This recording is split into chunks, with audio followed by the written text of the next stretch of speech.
Om Swastiastu. Perkenalkan, nama saya Putu Danutria dari Program Studi Sistem Informasi. Di video kali ini, saya akan menjelaskan riset penelitian skripsi saya yang berjudul Designing the User Experience for E-Learning Undixa Mobile Application, a Design Thinking Approach. eGanesha merupakan salah satu aplikasi pendukung pembelajaran bagi seluruh sivitas akademika di Undixa. Berdasarkan hasil preliminary riset saya, ditemukan bahwa salah satu alasan user menggunakan eGanesha adalah untuk mengakses e-learning.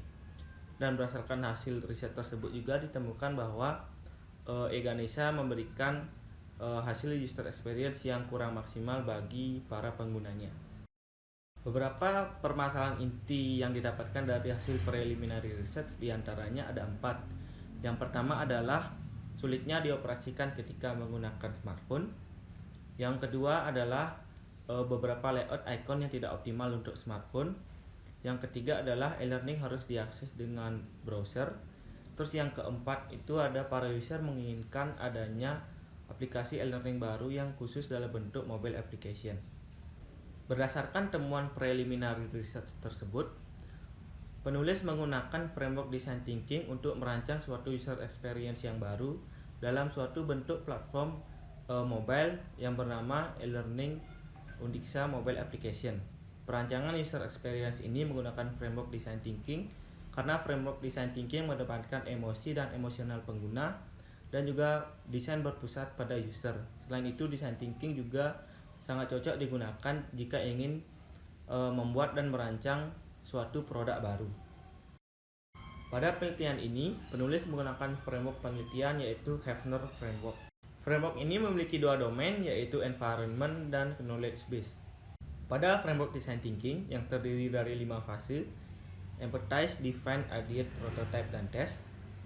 Penulis di sini menggunakan berbagai macam kombinasi metode untuk mendukung hasil yang akurat dan sebaik mungkin.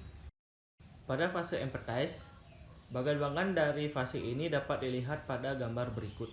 Pada fase empathize dimulai dengan consult with the expert, lalu pre-user interview, text flow analysis, user behavior analysis, remote usability testing, dan user experience research. Pada fase define dimulai dengan pemetaan user persona, penggambaran user story, lalu pemetaan user problem, dan penggunaan metode how might we. Pada fase ideate dimulai dengan ideate the solution, lalu validate the solution. Pada fase prototype dimulai dengan perancangan sketch design, lalu wireframe design, lalu dilakukan wireframe testing, dan kemudian dilakukan perancangan high fidelity design. Pada fase testing akan dimulai dengan remote usability testing, lalu dilakukan kuesioner dengan SUS dan SAQ. Baik, secara umum di sini e-learning Undixa memiliki beberapa fitur utama.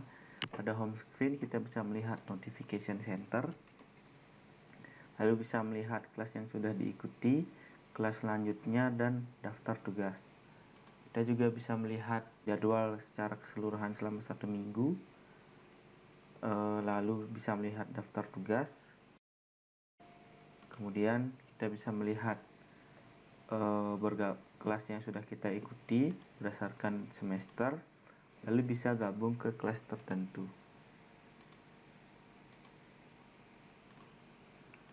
Pada tampilan kelas, di sini kita bisa melihat bagian dari kelas itu dibagi menjadi 5 bagian. Ada postingan, bahan ajar, tugas, ujian, dan absensi. Kemudian mahasiswa juga bisa melihat riwayat absen, berapa kali mereka hadir, izin, dan sakit.